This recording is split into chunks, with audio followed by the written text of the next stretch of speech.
खर लाड़कानी जैकबाबाद जे अक्सर इलाइक़नि में अॼु बि घर शुमारी अमलो न पहुतो। केतिरनि इलाइक़नि में वेढ़नि ऐं घण माड़ इमारतनि खे हिकु नंबर अलाट करण जूं शिकायतूं बची रहियूं आहिनि। घर शुमारी जो अमल सुस्त रफ़्तारीअ सां जारी हुजण तोड़े मनपसंद गणप कराइण ख़िलाफ़ अवामी तहरीक जे सॾ ते सॼी सिंध में मुज़ाहिरा करे बुख हड़ताल कई पई वञे। बाडर में शौकत सुमरे, इब्राहिम बुघिए ऐं ज़ाहिद मंगी जी अॻवानी में अवामी तहरीक जे कारकुननि मुज़ाहिरो करे बुख हड़ताल कई। बुख हड़ताल में जसखम जे अॻवान हसन कलहोड़े, SUP जे बशीर नूनारी, STP जे क़ादिर बिरोही ऐं सेव सिंध मूवमेंट जे मोहम्मद अली खुश्क समेत मुख़्तलिफ़ तंज़ीमनि जा अॻवान शरीक थिया।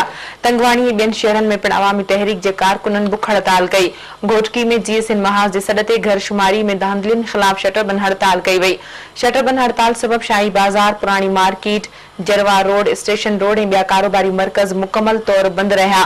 पार्टी कारकुननि नज़ीर शेख रमज़ान ऐं ॿियनि जी अॻवानी में भिटाई चौक ॾाढो एहतजाजी धरणो पिणु हयो। होॾां जुडे तालके जे दरिया ख़ान पिताफ़ी, अब्दुल रहमान पिताफ़ी, फ़कीर हयात ऐं क़ासिम लगारी समेत केतिरनि ई ॻोठनि में घर शुमारी अमलो अञा ताईं न पहुतो, जंहिं सबबि हज़ारे घर ॻणप में शामिल न थी सघिया आहिनि।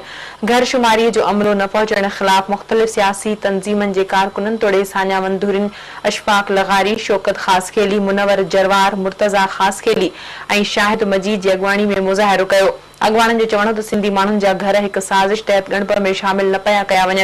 हुननि चयो त साज़िशनि खे बंदि न कयो वियो त सख़्त एहतजाज कयो ईंदो।